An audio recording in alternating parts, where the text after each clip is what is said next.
Welcome to December 2nd, where we are going to be looking at the tarot deck, the Tarot of the New Vision. And in this is the box.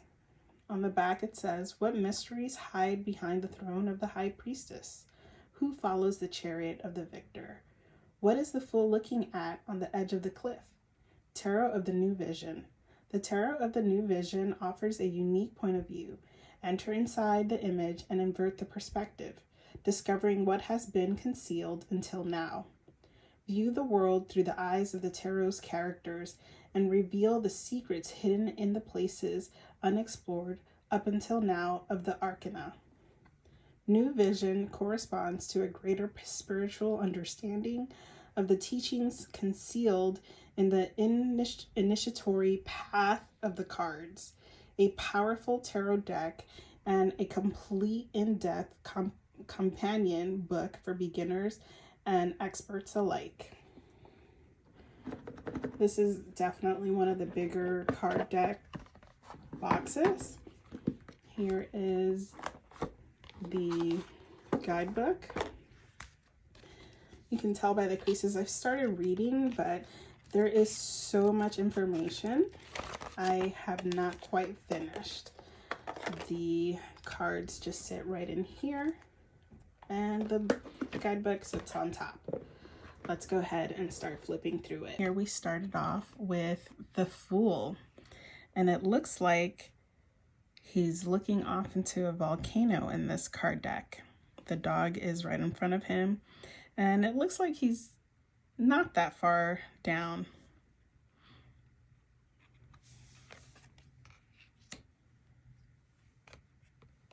The Magician. Here he is performing in front of an audience. And interestingly enough, there is a monkey behind him holding onto his cloak, which is interesting.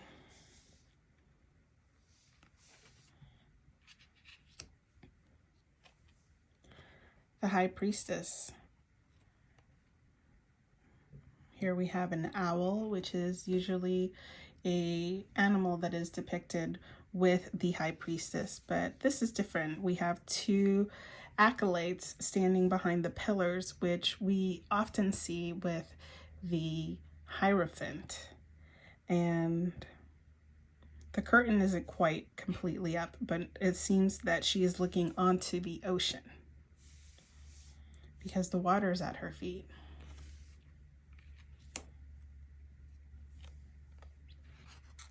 The Empress and her two children. And it looks like she is looking onto a path that goes up higher, which is interesting. A lot of the times the Empress is depicted as a female that is pregnant. So we know here that she is fruitful. This gate with the path, though, it's different. The Emperor. Behind this Emperor's throne is a carved out image of him on the throne. So this is kind of what he would look like flipped over, but this is made out of stone, I would assume, which is what his throne is made out of. And these are his followers. It does look like it's mostly female, or maybe, you know, a combination and we just can't see.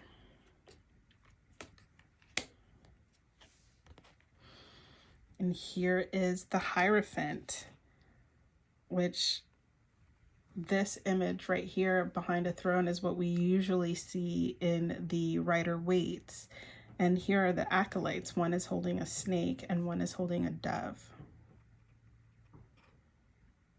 Interesting. And then here's a stone with the two keys and a lamb.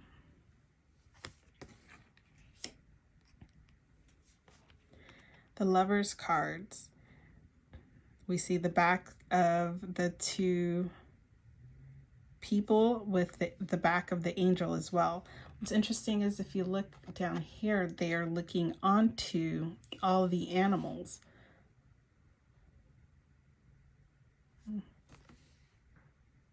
Perhaps that are in the Garden of Eden, yeah. Here we have the Chariot.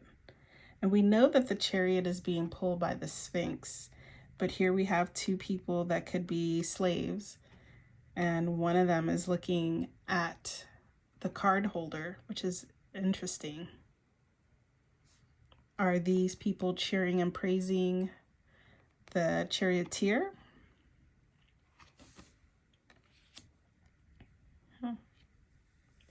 The Strength card. This is interesting. There's a snake right here. And this is very interesting as far as scenery is concerned. Here we have clouds. It might look like a dragon. And I'm not sure what this is. Is this a person with 4 arms? Or is there someone standing behind this carved out stone, kind of ethereal, kind of like, it reminds me of like Lord of the Rings with like huge statues made out of stone. Here we have the Hermit, also with a snake at its feet. And usually, obviously, this is a different perspective on the regular card, the regular Rider-Waite card. Here we have the Wheel of Fortune, and all of everything is just reversed or flipped on its back. So usually we would see the snake on here, and I'm drawing a blank for the name of this on this side. So everything's just flipped on its back.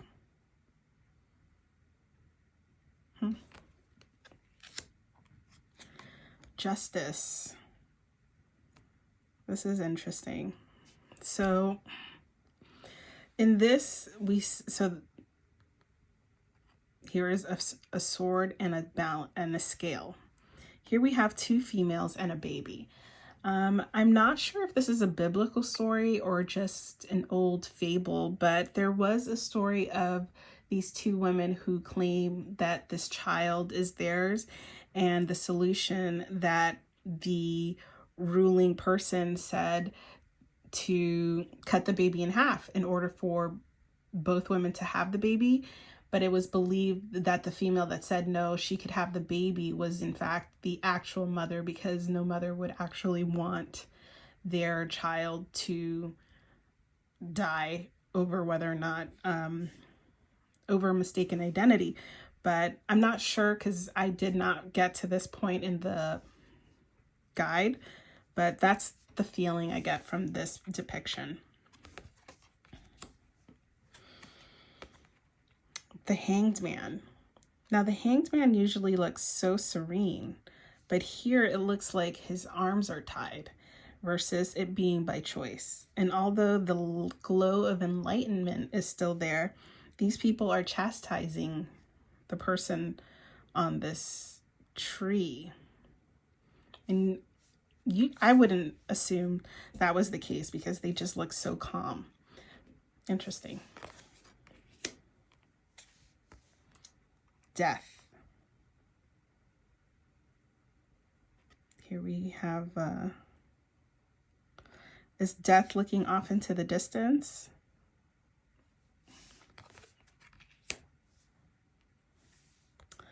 Oh, here we have Temperance. And Temperance is a card of alchemy. And here we have these instruments. And I'm not really sure what they are, but perhaps they aid in whatever alchemical experiment is happening.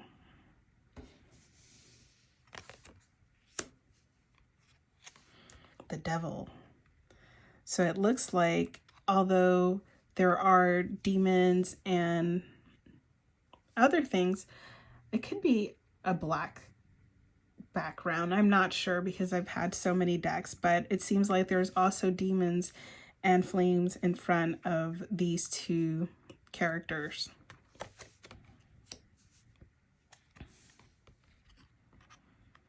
The Tower. And here we have a tree with a snake coiling around it.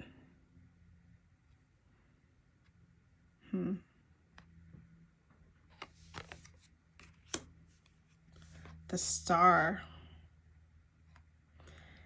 There is a naked female taking these drugs, and then there's this person just walking by, like minding their own business.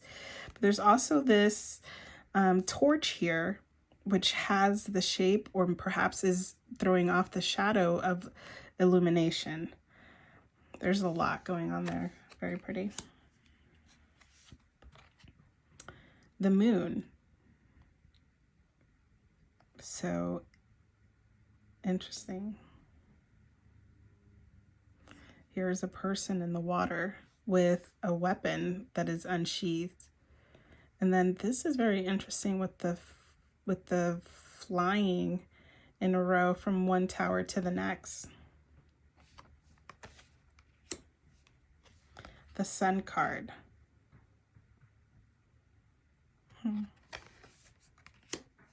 All right, here we have Judgment.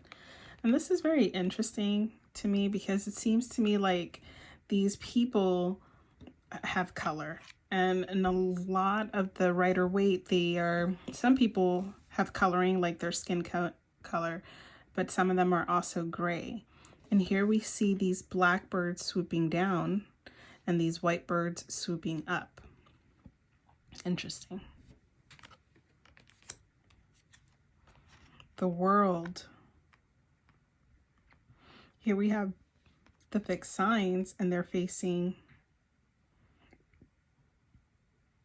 well, we're seeing them from their back, but same thing.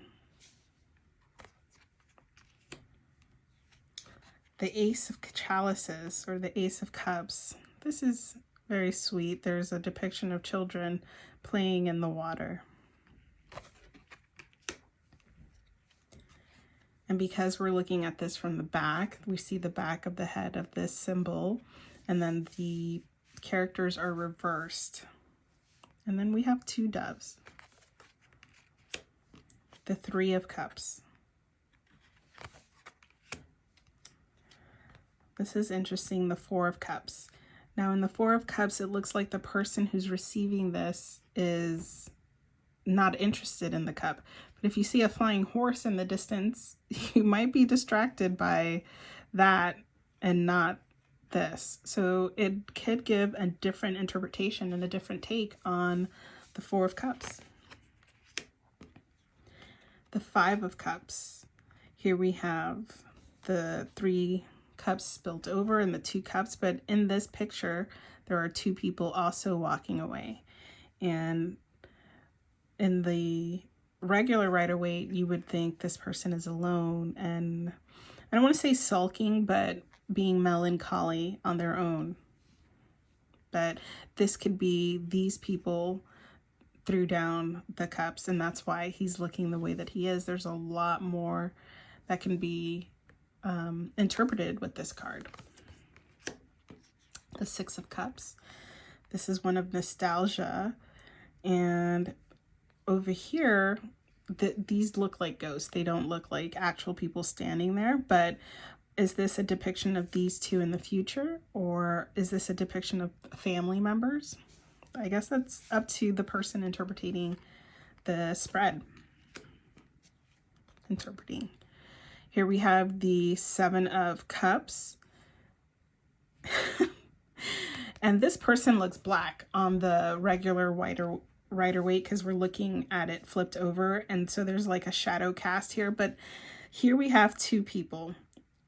And they're waiting on this person to make a choice. One person obviously is like nervous and very scared to find out what this person will choose. And then this person is just excited, it seems, for this person to make a choice or to have an opportunity to choose, or perhaps is hoping they make the choice they want. There's a lot there, which is also very, very cool.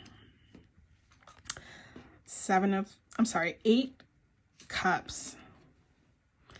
It just looks like a person who does not want to participate in whatever festivities is happening in the background. And yeah. The Seven of Cups. This is what's happening behind the cups. It looks like children who are well taken care of, are well fed, have toys to play with, which of course we would attribute to Seven Cups. It's a complete or almost complete life for these children. Then here we have the the 10 of Cups. This looks nice because in the 10 of Cups, it always seems like their house is so far away. And here it's like, oh no, they're just in their front yard. That's probably their neighbor in the Rider-Waite 10 of Cups. But of course, because we're looking at it from this perspective, there isn't a rainbow. But still, it feels like the same type of interpretation. Here we have the Knave of Chalices, or the Page of Cups. And what draws my eye is not so much this, which we usually see a fish speaking to the page, but it's this right here, this kind of arrangement of shells, which reminds me of like grids for crystals, which is interesting. Here we have the Knight of Cups, and there's a person waving at them. It looks like a person bathing in the water. Here we have the Queen of Cups, and this is an interesting depiction of a child holding on to the fish, and then this type of like coddling or nurturing person holding on to a child. There's also an owl here, which we saw was also in the High Priestess. This particular queen does not look like happy.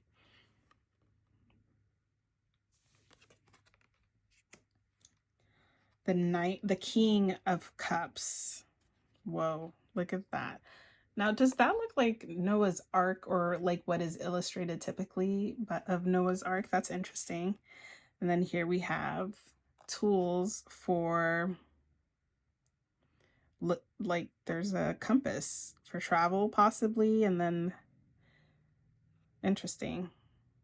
So he is knowledgeable. That's what I would take from that, as well as, you know, ready for any type of situation. And there's a squirrel right on top of here. But it looks like the king also has a throne, and that in the back it's a depiction of him in the regular Rider-Waite. The Ace of Pentacles. Here we have a hand, and then here we have a castle or kingdom off into the future. And usually we're looking at like a garden with an arched opening.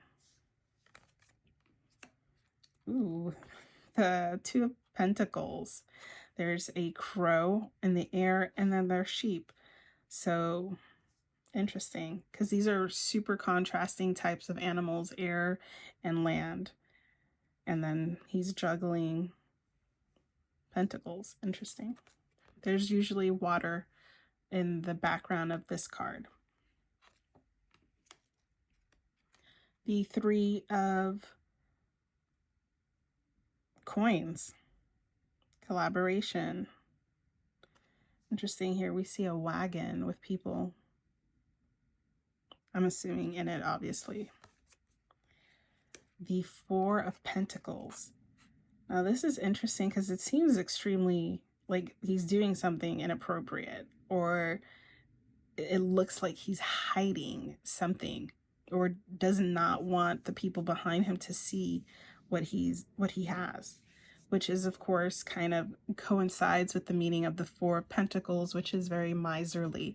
But this seems kind of like an awkward, I don't know, it doesn't seem quite right. It seems like, is he looking up at this mountain, or is there a path in front of him? Like, is he on timeout? Is what I'm trying to find out. It's interesting. Here we have the Five of Pentacles, and it looks like possibly the people who were in the Rider-Waite, who were outside walking in, because this person is missing a leg, have decided to come in. So would that completely change the meaning of the card? This is a really cool illustration, and I would love to read what the, what was the idea behind this. Here we have the Six of Pentacles, which is a merchant offering pentacles. But this is also interesting because he's wearing tattered clothing, which a person with means would obviously not do that. So this seems very altruistic. Like, I have enough, so I'm going to give you some, versus I have more than enough and you can have some. Here we see the Seven of Pentacles. And usually we see somebody who's like waiting, or yeah, like for the right timing, but I'm not sure what that is about. Interesting. We have the Eight of Cups. Usually we just see one person working, but it's nice to know he has a companion who also works perhaps on different materials, but it seems more like a workshop than just a solo person working on his art. Here we have the Nine of Pentacles, an affluent person who has enough.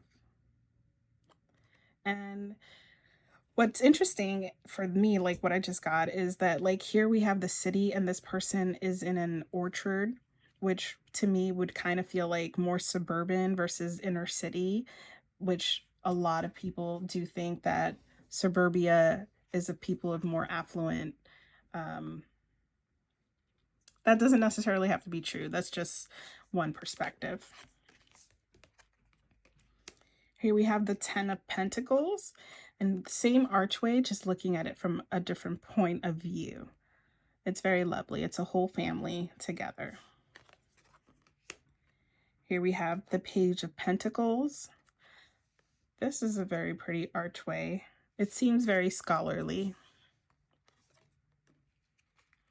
Here we have the Knight of Pentacles, and there's an ox who's helping make rows in the dirt.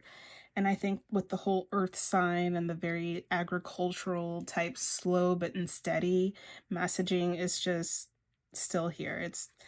This is a tool that helps things move faster.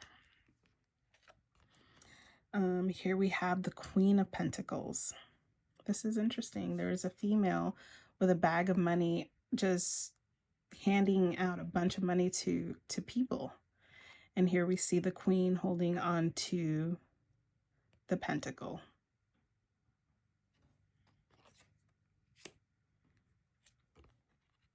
The King of Pentacles.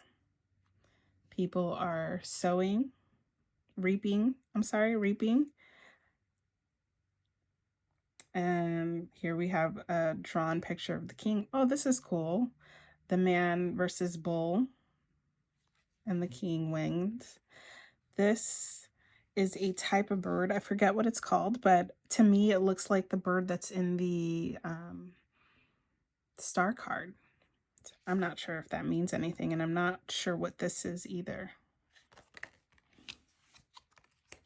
The Ace of Wands. Here we have a castle off into the distance.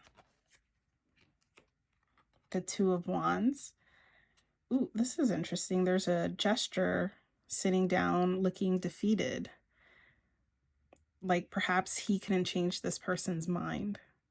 And we have a lot of birds, butterfly. Oh no, that's not a butterfly. That's a leaf on the wand. Okay. Very interesting. This is really neat. The Three of Wands. And then here we have some wagons with people in them being pulled. And it looks like he's looking for the direction to continue. And we know that in the regular Rider-Waite, it looks like he's on top of a cliffside looking on water. The Four of Wands. Celebration. Beautiful. The Five of Wands. We have these people fighting amongst each other. But then we also have the bird looking like it's possibly fighting this bird or trying to grab the bird. So it's not only like passion, fighting passionately, but a battle of the mind as well.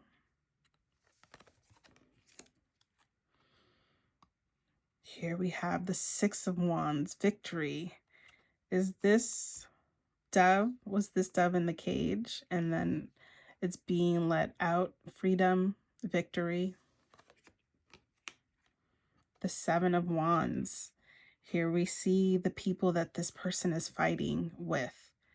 And it looks like something has gone down in the background, possible burning of things. Where's the smoke coming from? The Eight of Wands.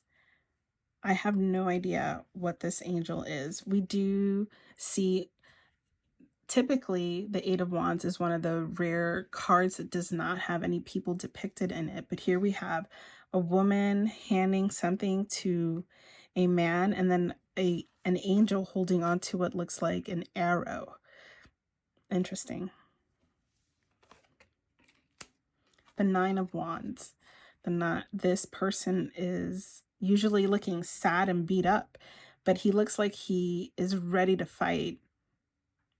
But now we see what he's fighting. This beast. The Ten of Wands. Overburden. And then we have somebody reaping what they've sown, but this person is elderly, so it's not like they can just stop what they're doing and run over and help the person carrying these wands. Interesting. The Page of Wands, examining his tool while there's a person, a female, walking away holding a torch. It does look like it's like the sun is setting. The Knight of Wands. So we do see the pyramids and the Rider Waite, and now we see that he is running into people.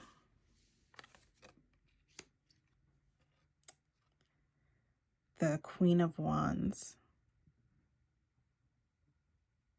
Here we have like what seems like perhaps a governess with a more common person. There's a basket full of fruit.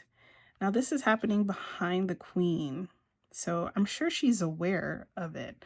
I'm not sure what the meaning and the significance of it is. The King of Wands. So wands usually invoke passion, and so we see this couple here, and they look like they're in a warm embrace, and then there's a lion at their feet. So this is one of the kings that doesn't have a depiction of himself behind it, but at the same time, this is a depiction of him. He is a loving person with the heart of a lion. The Ace of Swords, I'm sorry. And here we see a person on their horse. Here we also see a horse and the person who has the Two of Swords on their back. We see their back. The Three of Swords. Here we see people with, I mean, I can only imagine this is really odd to see a heart with three swords in front of it, and all these people are walking away. So people are walking away from heartbreak, and they could be familiar to each other. It could be a whole village, a whole community of people. It's just interesting. The Four of Swords, rest. Usually, oh, and this is a different kind of look. We see a monk with an outstretched hand toward a dog. And what looks like proper mourning, which is having people mourn the death of someone. Because, yeah, they're gone. But then we see these butterflies. So we see little glimpses of positivity, I guess. The Five of Swords. Here is... The Five of Swords is usually somebody who looks like they are a sore winner. But here, it looks like they did not win if this is their village. Interesting. The Six of Swords is leaving choppy waters to calmer waters, and here they're in the thick of it. They're still in the choppy waters, but obviously it's still a card of motion or forward movement. The Seven of Swords, usually we see somebody who's sneaking off, and here it looks like they might be sneaking off, or they're just picking up swords and taking them to wherever they're heading off to. The Eight of Swords. This person still has a pathway out, not just in front of them, but behind them, it looks like. The Nine of Swords.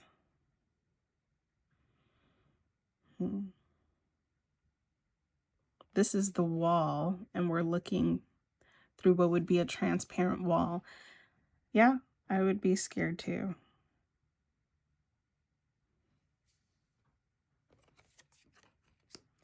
The Ten of Swords, which is usually someone who's dead, but they look all alone. But here we see somebody who is coming towards the body. Is it a familiar? Is it someone? We don't know how this person felt about this person, but it does seem like they're either coming to collect the swords or the person. The Knight of Swords, the Page of Swords. Interesting that his foot is on what looks like the shape of a stone head. But yeah, that's what it looks like behind him. Oh my. The Knight of Swords, this is in battle. These people are running towards their enemy and burning down homes. The Queen of Swords. Now, this looks like three people walking with a coffin on their shoulder, and that seems very ominous. I'm not sure what that is.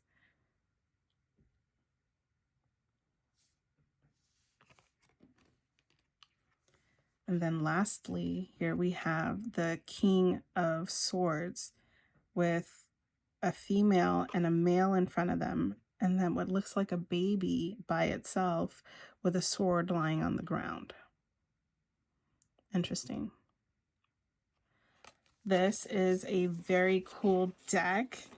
If you're interested, the sides of it are not gilded. It's just a regular white. These are pretty long, but they're easy to handle.